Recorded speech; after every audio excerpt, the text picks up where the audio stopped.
So if I'm being honest, I, in a way, don't know how to start a video like this because it's uh it's very simple in a certain sense. It's not necessarily something huge or anything that I have to, make some sort of massive deal about.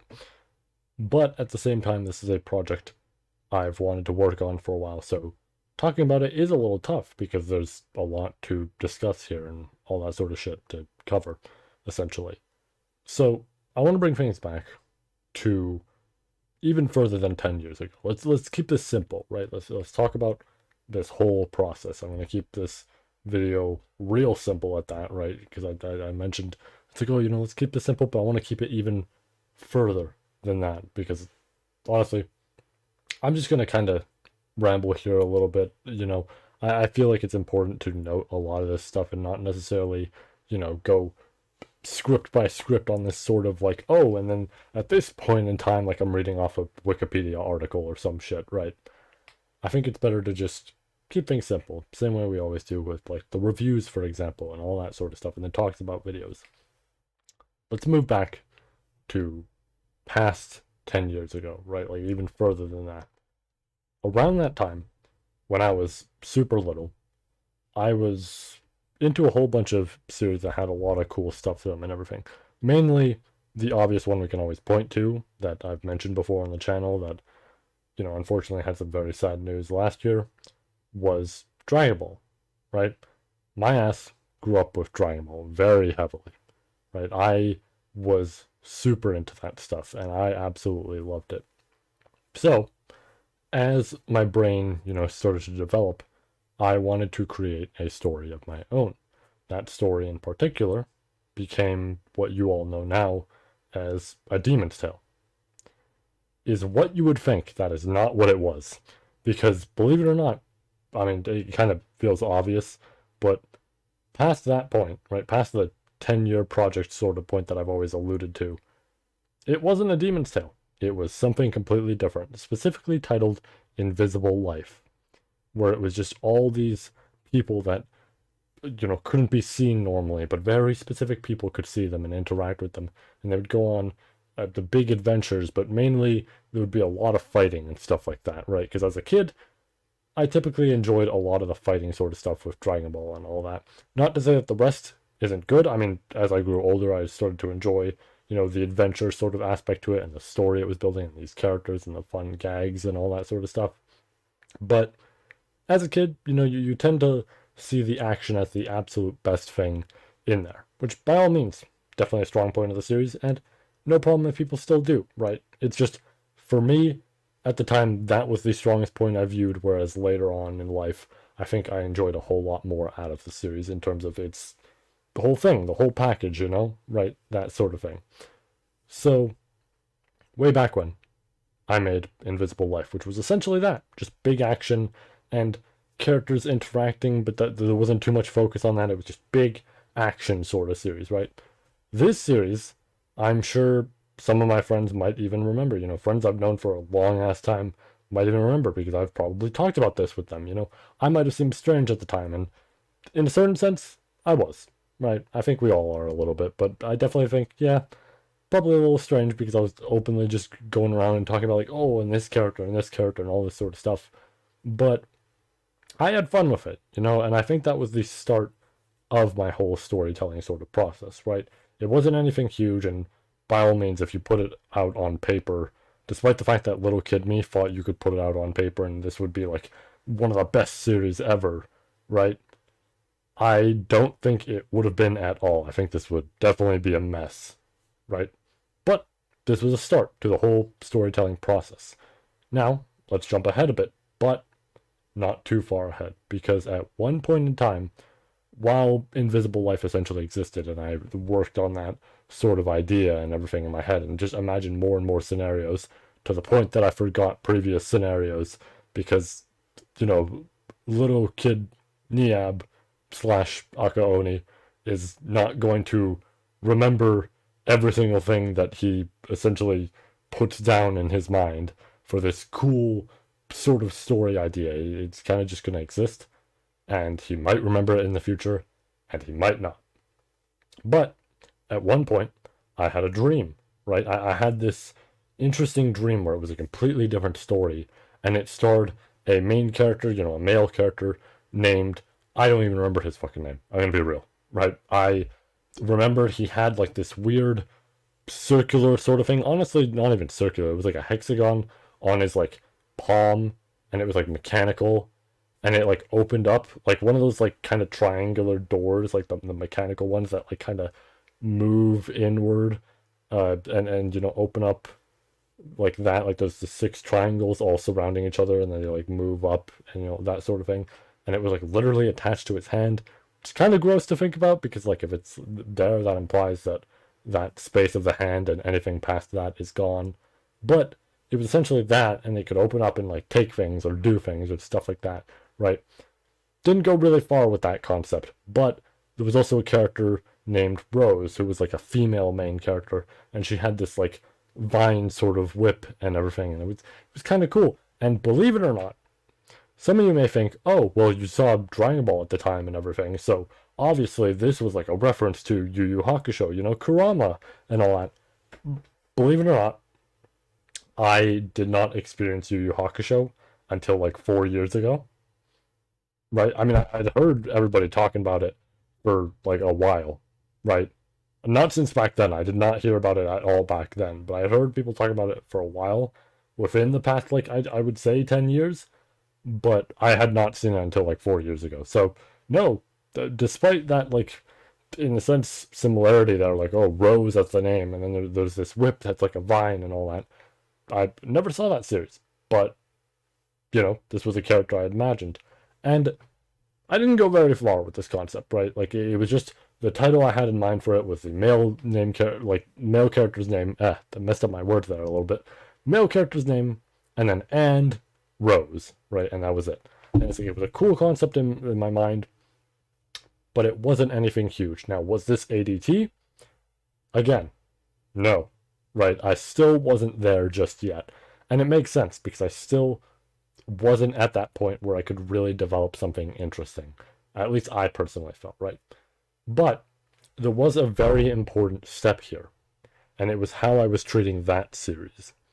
Because Invisible Life, if you recall what I said, was very fight focused on what it had, right? It was big action, all these characters doing cool things, and beams and all this sort of stuff, and awesome shit like that. But it was solely fights. When it came to this series, though, it was a lot more focused on adventure and mystery and, these heroes and villains and all this sort of stuff, and just general plot points you would typically see in a story, but stuff that didn't exist with the original concept, right? Something that, if these were combined together, could actually make a story. And that's what I started doing. I thought about it and I'm like, oh, what if I like made these series do like a collab with each other in my brain, right? It's like, oh, it's like these characters crossing over in universes and all this, and they interact. Now, I did that for fun. I did that as this sort of cool thing of just, oh yeah, here's, Invisible Life crossing over with male character and Rose, right? This sort of thing. And it's like, oh, it's cool. Now we have all this cool action, but there's mystery going on and all this. And immediately, as soon as I did that, I sat there and I looked up over the series I had and I went, wait a minute.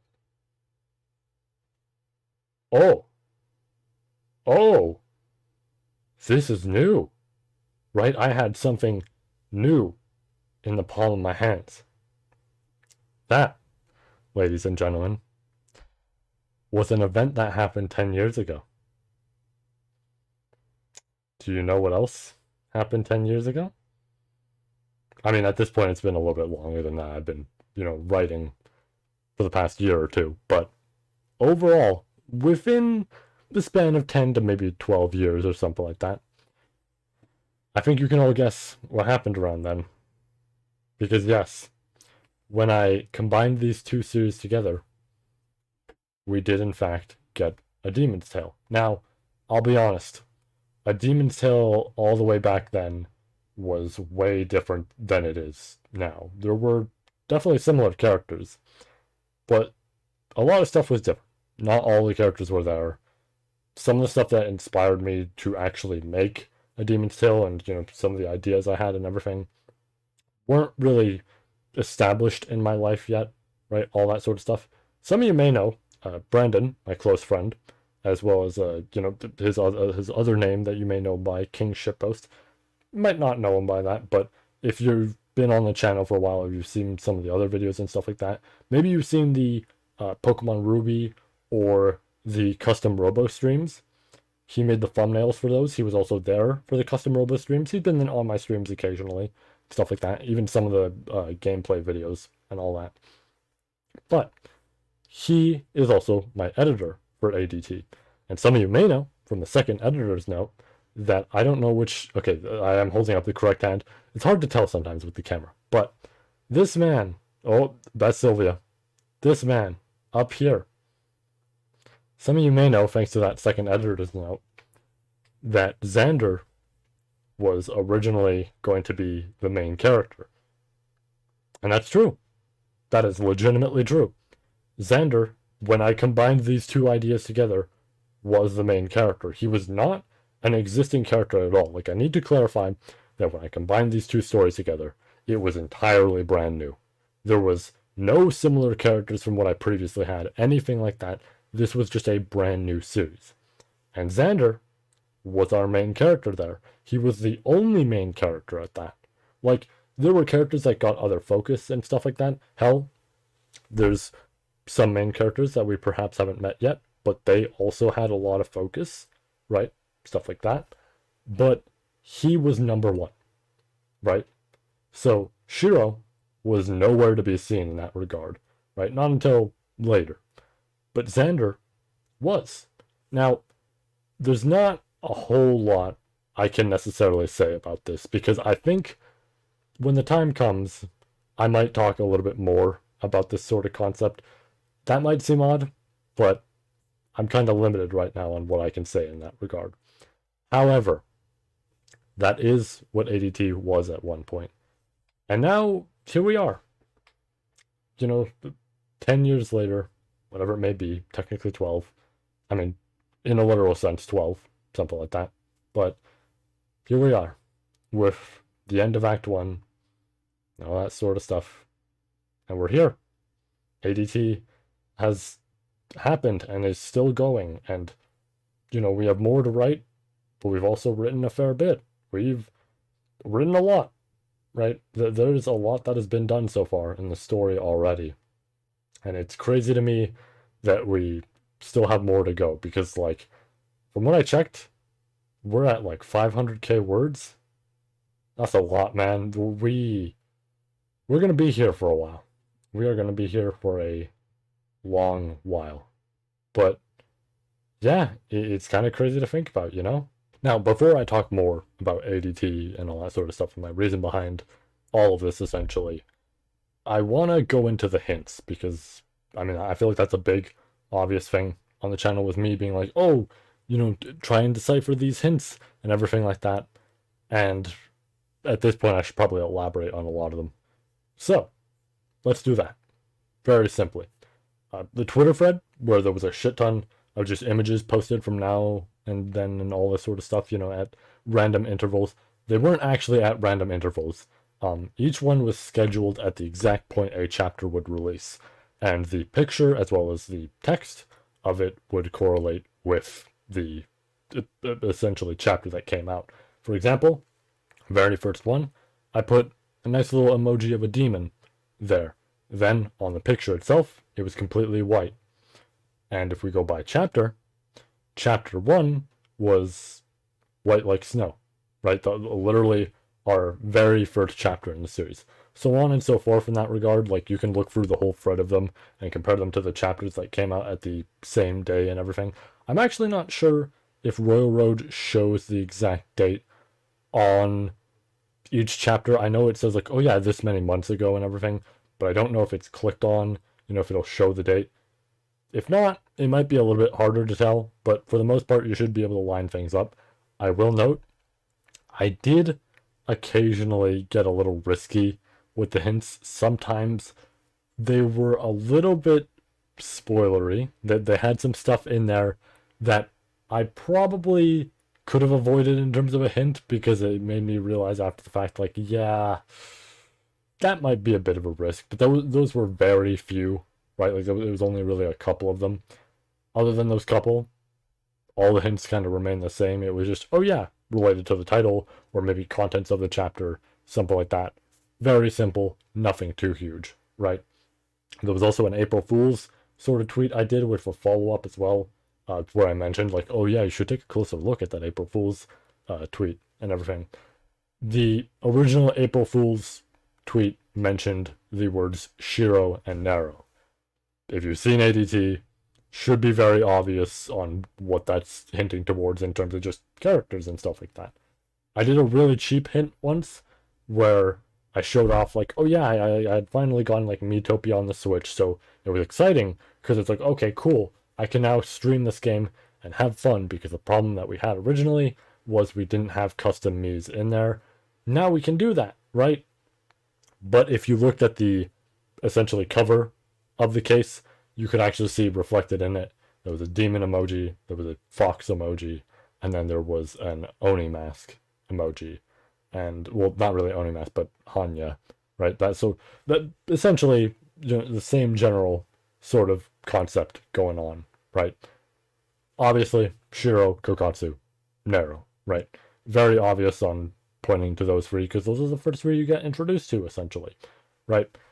I will say that one was cheap because that was like really early, so it was kind of unfair to do that sort of thing. Whereas I think when I did the April Fool's tweet, that was at least further in, so it at least felt a little bit fair. But, eh. And I've occasionally done stuff on the channel and everything. Every now and then. I do remember, I don't remember the exact video, but I do remember that there was a video, I think it was the anime adaptations video, where I at one point said that the video would be as long as a web novel chapter, or like the average web novel chapter, something like that. You know, like in terms of its length on the script, right? And I gave a nice smirk when I gave that line, and that was just pointing to this. That was me trying to hint towards, yeah, it's a web novel sort of thing. And yeah, overall, there weren't really like an insane amount of hints, right? I did them here, there, everywhere. I did them on like channel, background sort of stuff. Like I put A in my YouTube one, I put D on my Twitter, and then my Reddit where I barely even use, right? Like I have not used it in years. But I was trying to think of anything else that has a banner, and I'm like, we'll go with that. And I put like a T there, right? I did some cheap ones occasionally every now and then, but I felt like it was just fun to always kind of have some very vague stuff that you could see around there. Also, in regards to that, I always put green lightning there, but over a white background, because Shiro, right? Shiro, white like snow, and then green lightning because, storm and all that, and tempest and all that sort of stuff, right? Makes sense for her. Overall, the hints were a fun thing to do. Like, I'm not gonna lie, I had fun doing these hints. I don't know if these were unintelligible to like pretty much everybody, right? They could have been. Easily could have been. I don't even know if people actually like looked into them too much. But I had a lot of fun doing them. So honestly, I didn't mind, and if people would like me to, I would absolutely love to, technically speaking, do more of these, perhaps in the future, in regards to story events or stuff like that.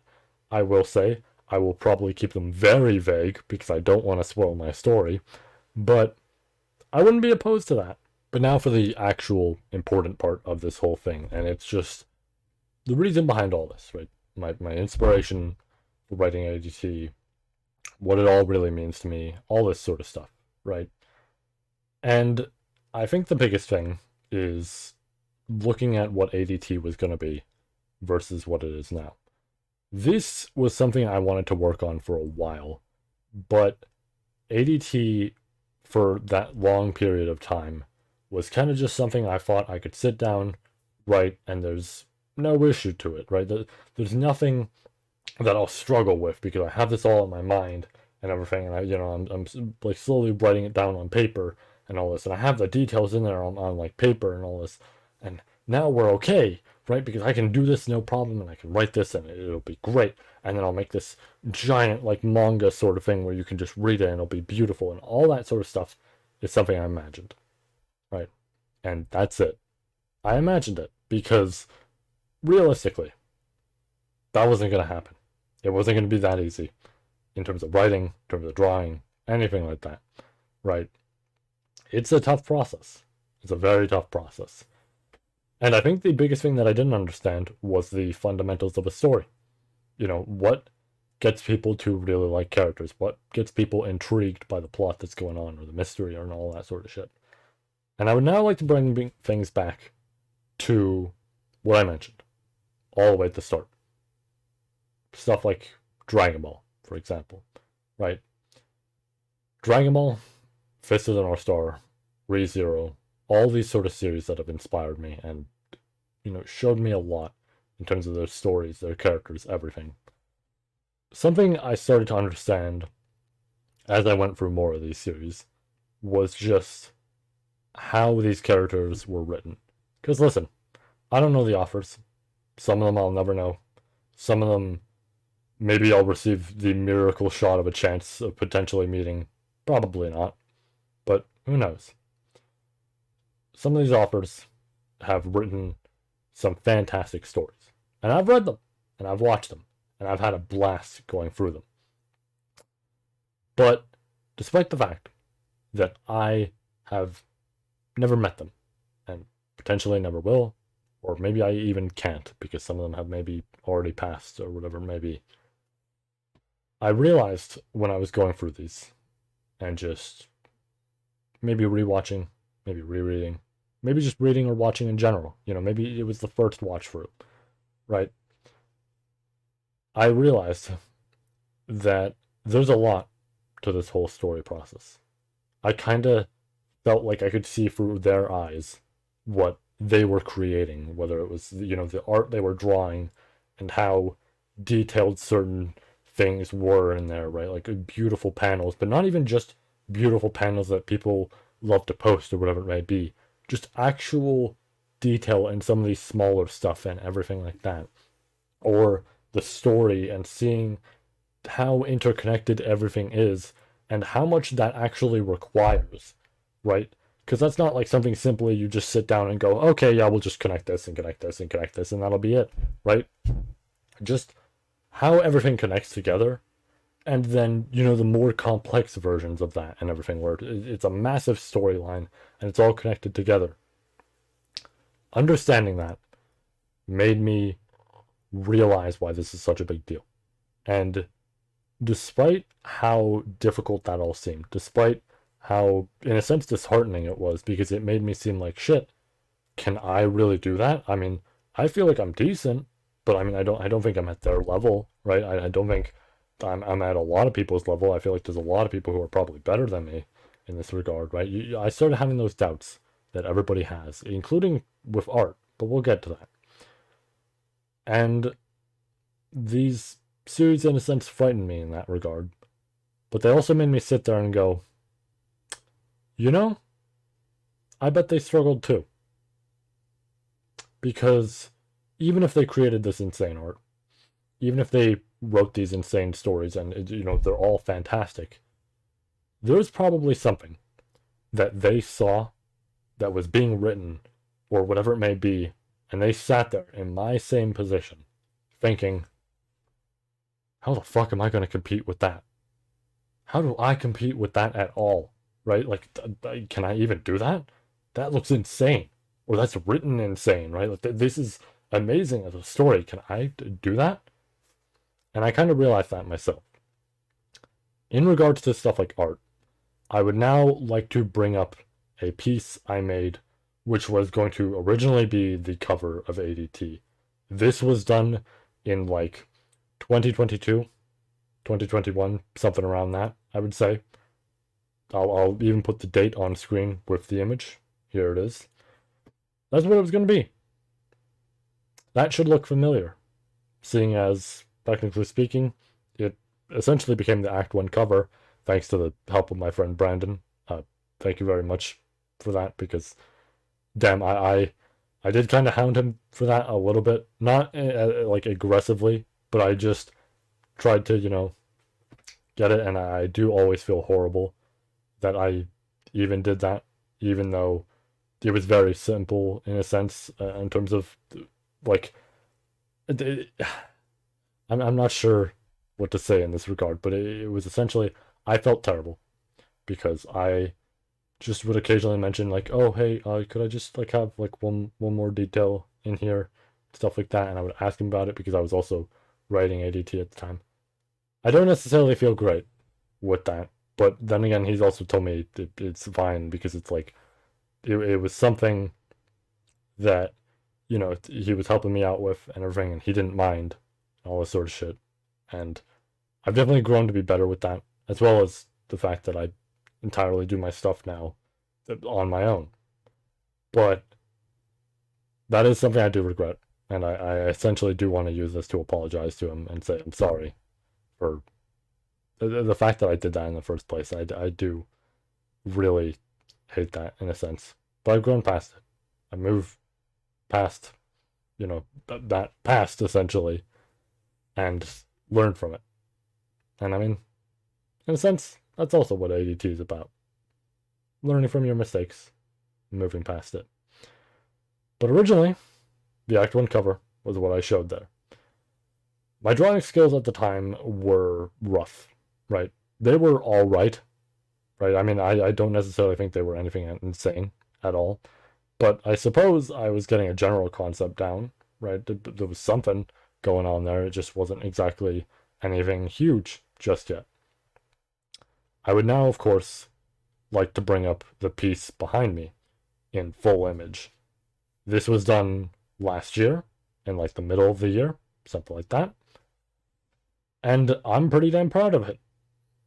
That is a 2 or 3 year difference between the Act 1 cover and that.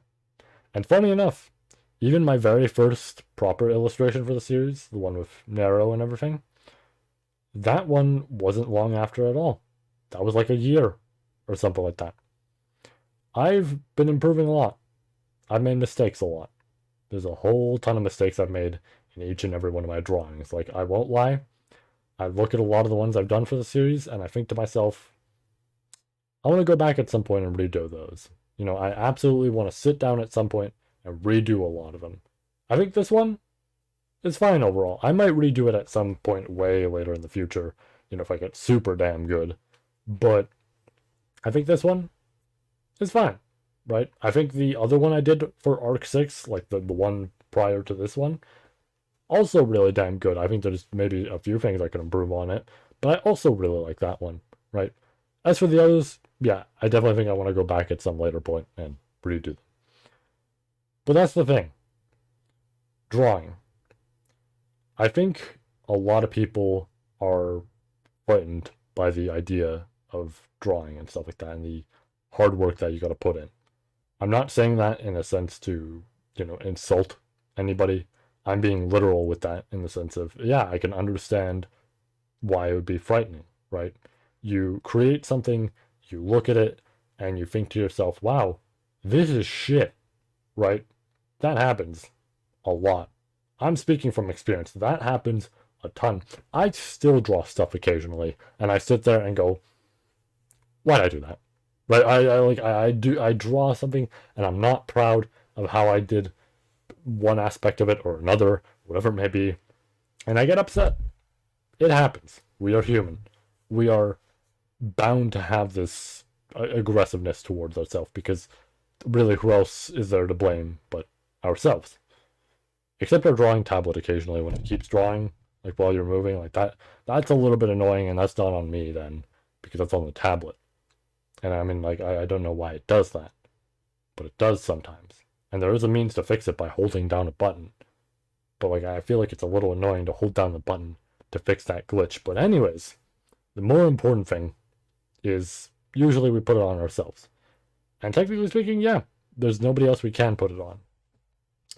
But there's always improvement. There's always practice.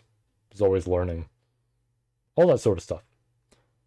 My drawing from that Act 1 original cover to now, not even going to this one, to now, because even this is actually outdated. I drew Sylvia back here recently. She looks great. right? The way I drew her now looks great. I definitely think there's some flaws in there that I definitely could have improved on, right? Always happens, like I said. But she looks great. I love how I drew her now, even compared to like this, right? I feel like I've improved even further. And this was already an improvement from how I drew her in Arc 4.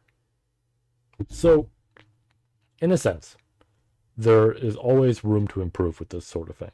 As long as you are sitting down, practicing, and learning, and all this sort of stuff, it'll happen, right? And you might think, well, it's not that easy, because then you create something that you don't like, and then you hate it, and maybe it's proportioned wrong, or whatever it may be. That happens. Listen, if somebody is going to just get on your case for you fucking up somehow in that regard, right? Maybe you made the shoulders a little too wide, or whatever it may be, and somebody's just gonna get on you for that. First of all, it very likely will not happen. I'll be real, there is always that fear of posting art and being like, man, somebody might just point this out and everything. And then you get positive feedback because people just think it's neat. Artists to artists, it's usually just a fun, cool little thing. But if somebody does, fuck them. Not in the literal sense. It probably shouldn't do that. Unless, you two have a very loving relationship. Maybe you could do that later at that point. But not in the literal sense. Fuck them. They can go fuck themselves. It doesn't matter. Right? Because at the end of the day, you're putting in the work. Yeah, you might have messed up a thing or two. Who cares? Literally all of us have done it. Right? The good thing about this is that you sat down, you drew it, you had fun, you posted it. Maybe you didn't post it. You saved it. You improved with it. All that sort of stuff. The fact that you did something with it is great. I'm now going to segue this into writing. When I started writing ADT, it was rough. I had my friend Brandon check the first chapter. We were there for a few hours. We didn't even finish it, I'm pretty sure. We were there for a long while, and I'm sure if you've read some of the early chapters of ADT, they're nice. Like, I still enjoy what I wrote, but I definitely think I could have improved upon it. Like, something I've always thought about doing is just going back and absolutely changing some of those chapters to just be better in terms of how they're written. I always think about that, right? It's always something in the back of my head. But as you get better, your writing improves. As you sit down and just write more, all this sort of stuff, it gets way better in terms of what you're producing. An obvious example is Arc 5 for ADT. Going off of the chapter 1, right, and how it took a few hours for me and him to check that. We got to chapter 90 or so, and he was checking through that. Right, now this is a long chapter, so this also took a few hours because, yeah, long chapter. But something to note is this chapter is like 10 times the length of what that original chapter was, right? So there's that. But then also, he read that chapter, right? Now, with chapter 1, he had stuff that he liked occasionally, but there was a lot to critique in terms of what I wrote. With chapter 90, there were critiques here and there, but he thoroughly enjoyed it. Like, he enjoyed some of the characters he got to meet in there. Devi became one of his favorite characters, who, it's funny to think about, but got replaced later on, right, when he learned more about Kokatsu and everything, and all this sort of stuff, right? This was like a moment where I actually felt like I was improving with my writing. And it wasn't even just from him checking, because when I was writing chapter 90, I sat there and I felt proud of what I wrote. Now, I also felt proud when I wrote chapter 1, by all means, right? I felt great, right? But I felt great because I wrote that chapter down after so long of planning this story, and I sat there like, yes, finally, I get to do this, right? And I looked it over and I'm like, this is great. But then I viewed it more in the future and it was like, there's improvements I could have made here with the first chapter and all that sort of stuff, right? But I look at chapter 90 every now and then, and I just go through it just for fun, read through it. Takes an hour or two. I wrote a long chapter. I've written many long chapters. And I sit there afterwards, and I go, you know, there is a single change I would make with this chapter, and it's making an illustration. I haven't made one yet. I don't know if I will. I do want to make like a sketch at the very least. But that's the only change I would make, is I just wanted to make an illustration for that chapter. Because everything else about it, I don't know. I loved how I wrote chapter 90. I love how I wrote chapter 94. A lot of these chapters with arc 5 and arc 6, I feel very proud of, right? There are occasional moments with the chapters where I feel like, I could have done this slightly better, right? There was actually a chapter with the final battle of Act 1 where I was like, this slight part, I definitely think I could have changed a few things around here, but that's about it, right? And yeah, like literally, I have improved a ton with the whole writing process. And that's kind of just something that happens over time. You write more, you get better. It just tends to happen. And I think that's partially what makes it so damn fun. Because similar to art, writing is a bit scary. You have a lot to do for a story, and the outline might overwhelm you, and all this stuff might overwhelm you with how many chapters there are, or how people might perceive it, and everything. But then you reach a point where you actually feel great about this sort of thing, right? It's kind of amazing when you reach that point. And there are 3 specific characters I want to talk about in that regard where that essentially describes my journey. That's Kokatsu, Yoro, and Devi.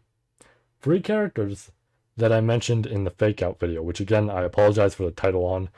That was a very, not like, I said like, oh, the greatest series you've never heard of or you never read and all that. I didn't really like calling my series like the greatest, because it's like, I do love it a lot, and hey, if it's some of people's favorites, by all means I'm happy about that.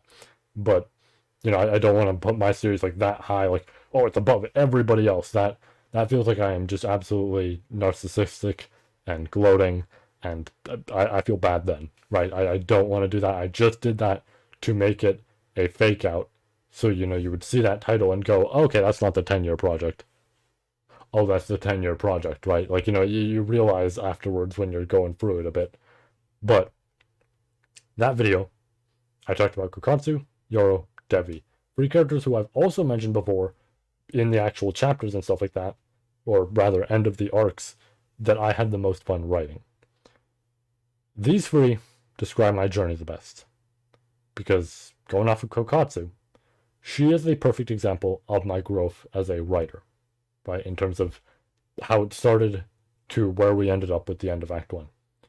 When I started writing Kokatsu in Act 1, right, with the very first arc, I was nervous, especially chapter 12. I remember each and every chapter I remember, right? I have scared Brandon sometimes with that, because I have specifically mentioned chapters of stuff, like he drew Grotti, which we actually did forget the hair color of, I won't lie. It's supposed to be dark blue. Because I was with him, talking to him when it was being made.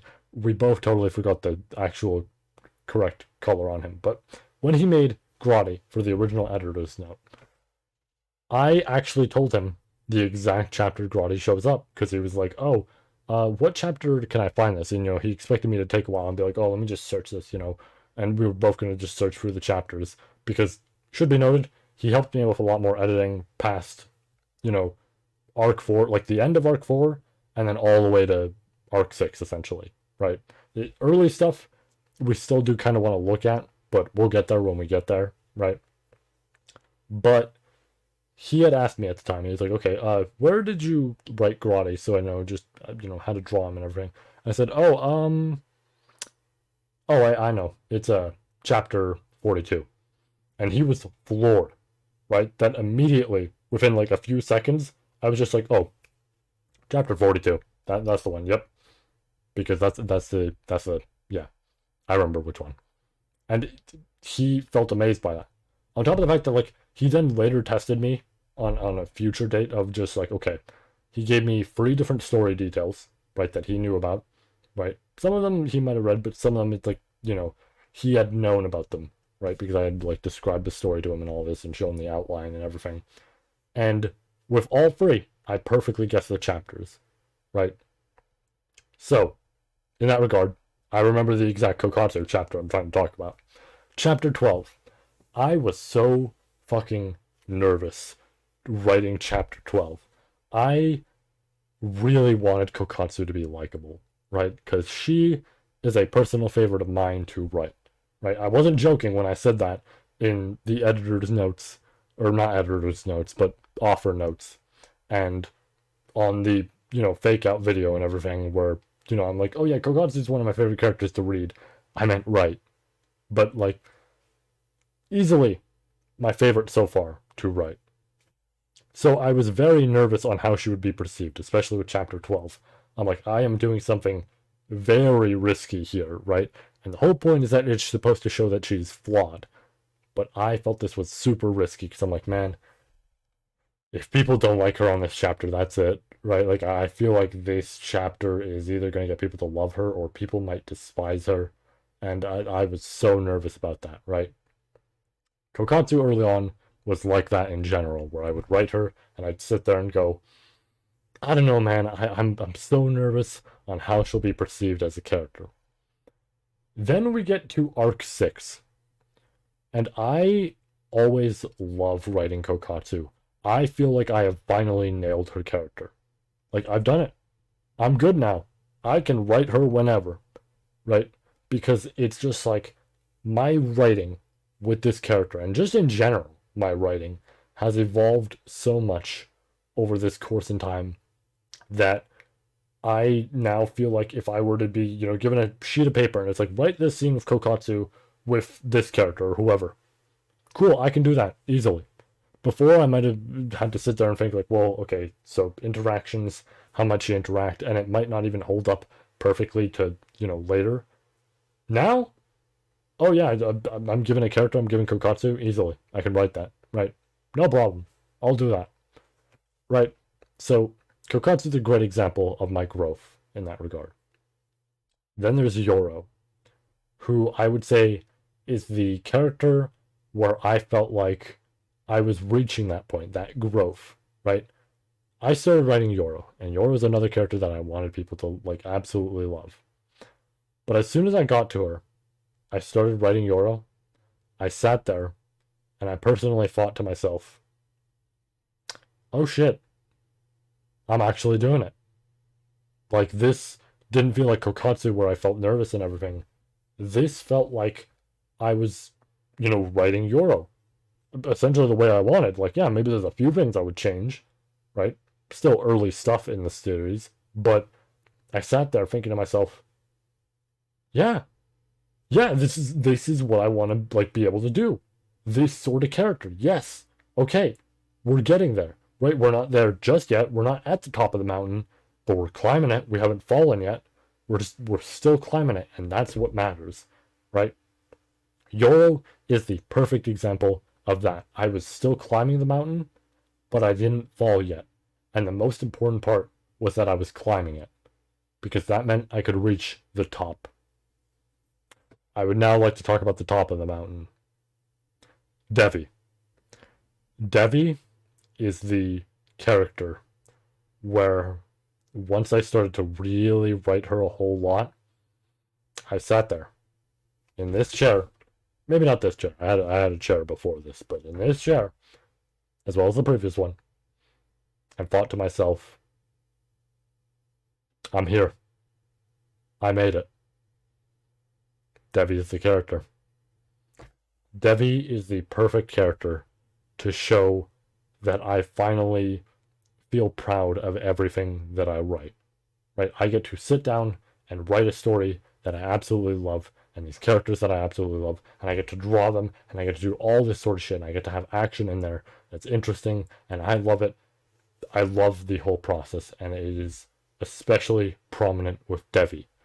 Devi is the moment that I reached that peak of the mountain, and I am so happy that I even made it there, because that shows I can make it even higher. There's another mountain I can climb, and another one after that, and whatever it may be, and I'm at the top of this mountain now, thinking to myself, I'll take that risk. I'll climb that next one. If I made it here already, I can climb that next one. There's nothing to fear. I've already gone up. And I might occasionally fall. Might happen sometimes. That can happen. Life is life. Can't control that. But slow and steady. I'll climb my way up. And even if I fall, and even if I get hurt, whatever it may be, I'll reach the next top. And now the final thing to wrap this video up. Where we go from here. Because I revealed at the end of Act 1 that, yeah, this is Act 1. We got more to go. So, I'd like to discuss some things about that.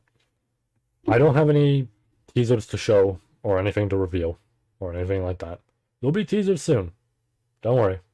I can't say it'll be like, a week from now you'll get teasers, but there'll be some soon. However, I also can't say anything in regards to future acts or however many there'll be, right? I want to keep that a secret, especially because I think what I'm going to do is when we are at the absolute finale, when we were at the absolute final arc of the series, and I can reveal it for a fact, I'll reveal it then. I will reveal when the series is about to end. Other than that, I won't say how long it'll take in terms of acts and stuff like that. This could take a while. This could take a very long while, and honestly, I expect it to take a long while, but it's worth the journey. And, I think that's kind of fun in a sense. But, I said however to start that. I will say, Act 2 should be pretty fun. We've got a lot of interesting characters to explore. Very interesting world itself to explore. I mean, we haven't done much with Shin. But maybe we'll do a whole lot. I did imply some world building. Maybe I'll get some of that.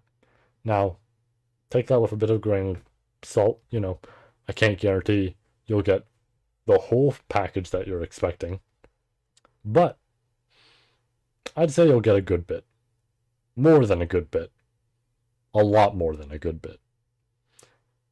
And, there should be some interesting mysteries and all that sort of stuff that might get solved. Or maybe there'll be stuff that suddenly is now revealed and there's even more mysteries of what's going on. Or maybe there'll just be mysteries in general that are given to you and you won't have an answer yet. Or maybe you will. I guess we'll have to see. I am very excited to start Act 2 and show you all what's in store.